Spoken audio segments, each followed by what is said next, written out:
Hey, friends, and welcome back to another episode of Chicks in Charge. I'm Jess. I'm Shasta. And today is a very special episode. It is brought to you by Authenticom in preparation for NADA, where the chicks will be podcasting at the Authenticom booth.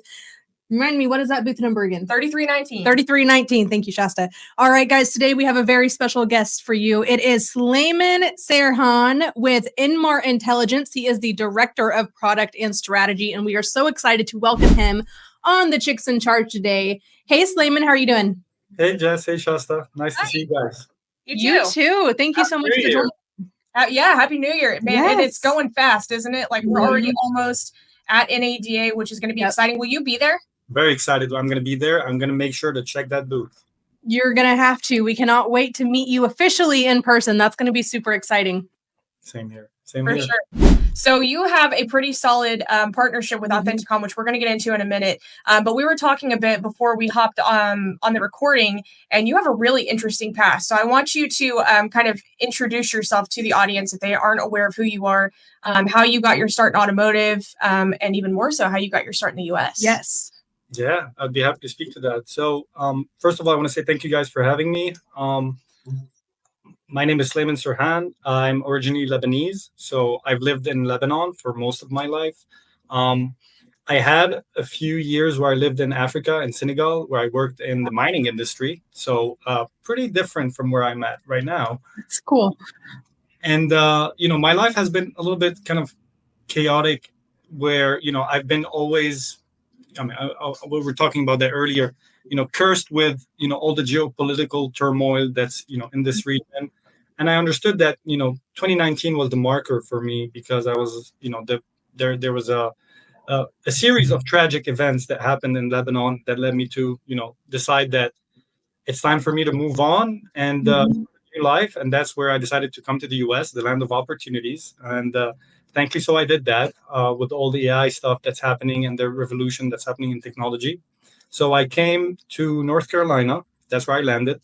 I did my grad school in machine learning and business analytics, and then immediately got hired by Inmar. So I've been in the automotive team for the last 5 years, working on solving meaningful problems for car dealerships. And that's pretty much it in a nutshell. That's awesome. How did you get connected to Inmar to begin with?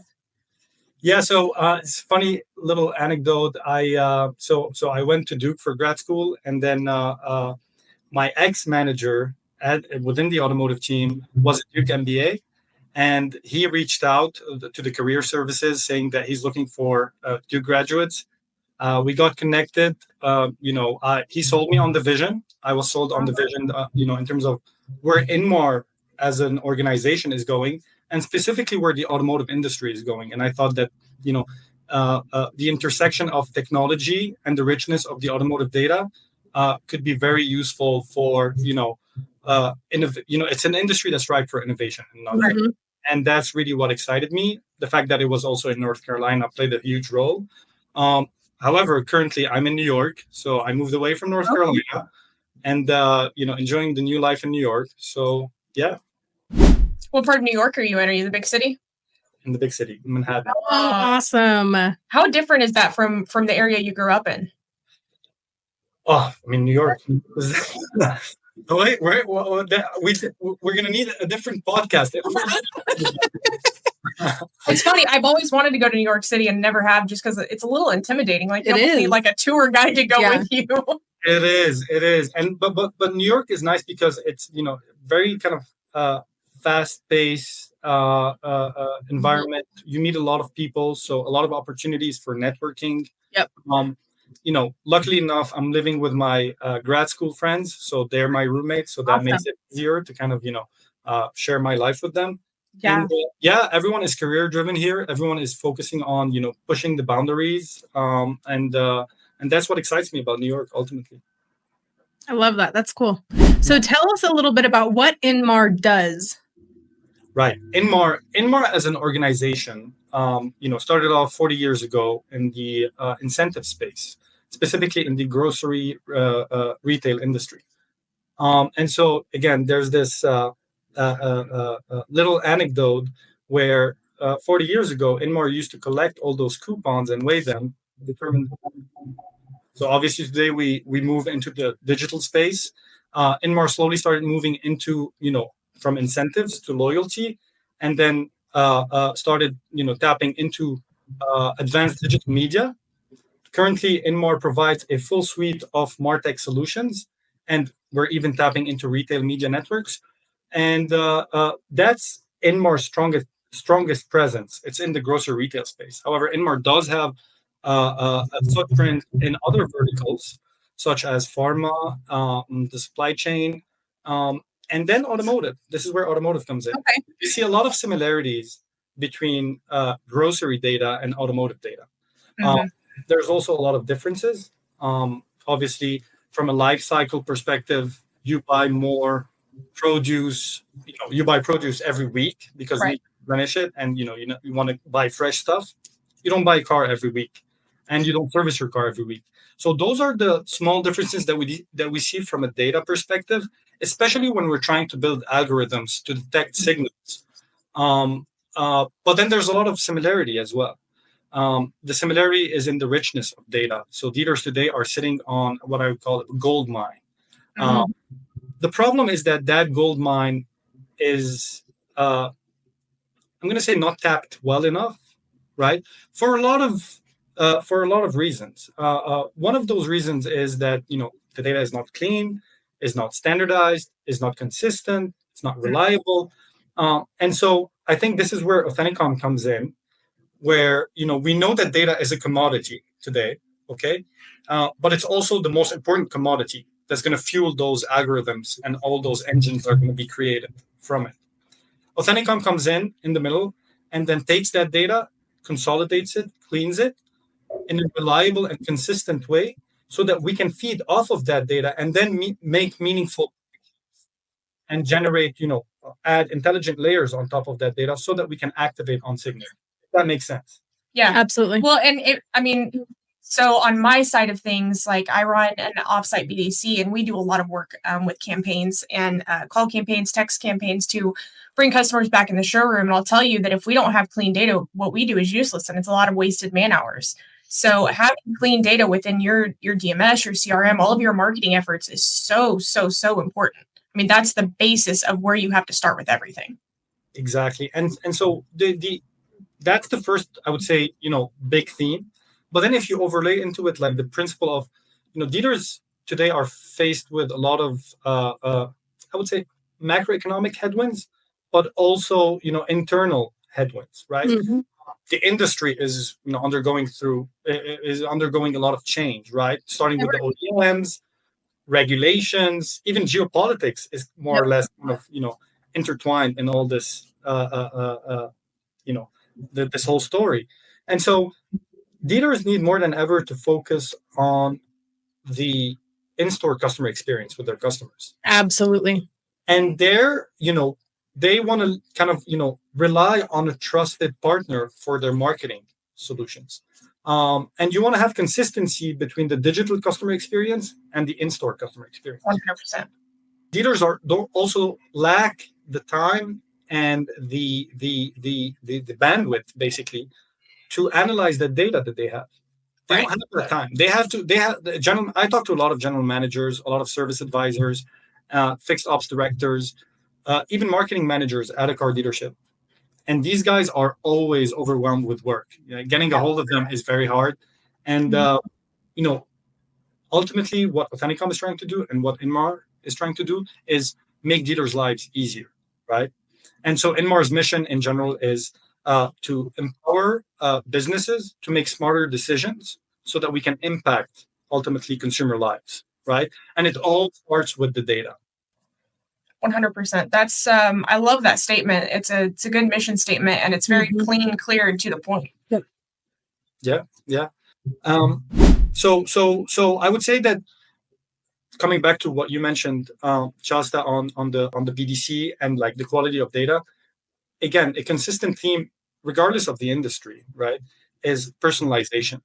Mm-hmm. So personalization is super important. When you think about what constitutes a campaign, there are several elements that define a campaign. Right. you have the start and the end date of the campaign on one hand. You have the population or the audience or the segment that you're targeting. You have the offers, right? What offers are you going to add to that communication message? You have the channel. Which channel are you going to activate that message on? You have the cadence. What's your cadence for that campaign? Then finally, you have reporting. How are you going to report on those KPI metrics that matter to the or are relevant to that stakeholder, right? And so what we're doing at Inmar Automotive is that we're modularizing that workflow, meaning that we're creating APIs for every piece or every element of that campaign so that we can have different combinations that constitute a single campaign, which leads to personalization. That's pretty much what we're trying to do, and we're seeing a lot of good results in terms of engagement, because that's the, if you want, the second order effect of better personalization. And then ultimately, Authenticom and Inmar Automotive are trying to impact the bottom line of car dealerships. That's what we're interested in. Yeah. Do you think that you guys could do what you do without Authenticom? No, because then we'd have to reinvent our business model and have a complete business, right? Like the business of standardizing data and making it clean and reliable is like. I want to take a step back and actually talk about one thing. If you think about the automotive industry, the vendor ecosystem, specifically in automotive retail, I'm talking about this specific vertical. It's a very fragmented space and very competitive as well. What that means is that there's hundreds of vendors. I think the number is between 500 to 600 vendors in automotive retail, at least. And every single one of those vendors is trying to specialize in a specific field. And this is good. This is good for the industry, because if you don't have specialization and you're trying to do everything, then you're that jack of all trades. You're not going to have a clear differentiator. So I think that, that continuous trend in automotive where every business is focusing on a specific problem that they're trying to solve, and then those vendors are trying to collaborate together and play friends with each other so that, the winner ultimately is the automotive industry. Right. That this direction is healthy, and I'm very optimistic on the future of auto. That's exciting. I love seeing vendors collaborate and working so closely together. I mean, we've done it too with many other vendors in the automotive industry where we've partnered up and worked very closely. And it's all for the betterment of the customer experience. 100%. Exactly. In the end, I think it's, what matters the most. And I think that's why I came here to the US. I wasn't expecting that. I was thinking, the US is all about technology and, processes, systems and organizational structures. It's pretty much the same across the whole world. It's all about relationships. Yep. And one thing that we value a lot at Inmar is trust. Having that safe environment where people, regardless of their position, can speak their thoughts open without fearing any repercussions or judgment. And I think that safe environment is something that's really unique in the United States, that allows for and enables the innovation. Right? The culture is something that I never thought was important. I didn't even know what culture in an organization was until I came to the US and I understood that culture is the driving force, the main proxy, I would say, for a company's future, right? So relationships, trust, collaboration. I think critical thinking is also very important. Having the ability to analyze a problem space and then have different opinions, debate or discuss that problem space so that we can come to an agreement on what the best solution is for a specific problem. For sure.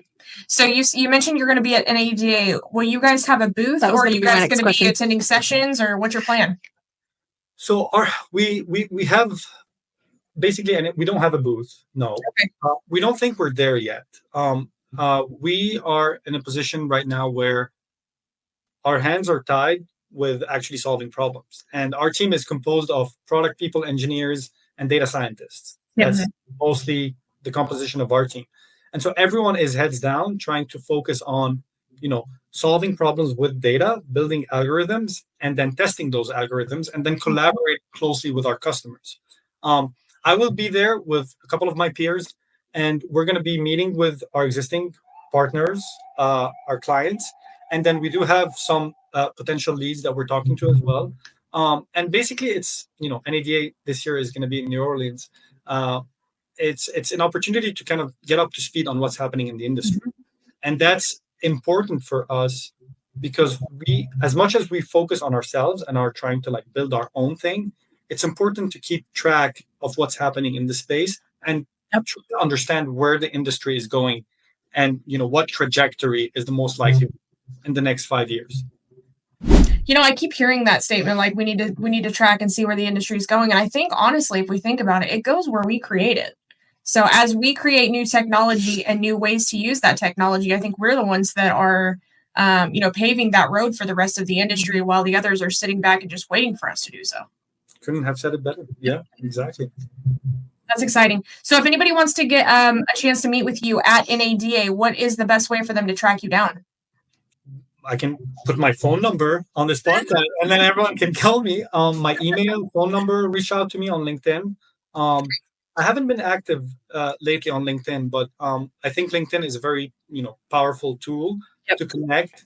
Obviously, I'm very appreciative of what you guys do, because you're also trying to create that engagement in the space and open up the communication across the whole vendor ecosystem. So this is very important. So feel free to reach out, LinkedIn, email, phone number, whatever you guys like.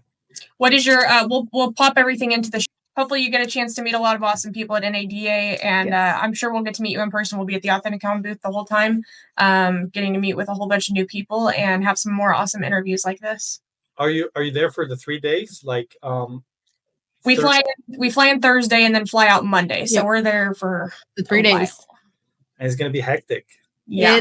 We are back to back slammed with shows. Oh yeah. It's going to be exciting. We're ready for it, and ready to help Authenticom get some more reach and tell people about this awesome stuff they're doing for the industry.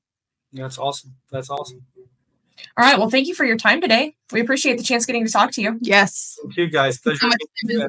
Looking forward to meeting you in person. Thank you. Thank you. Bye-bye. Yay, you've made it this far. And if you want to help the chicks out and add some value, make sure you subscribe right now. Click that little red button down below. Do it. Do it now.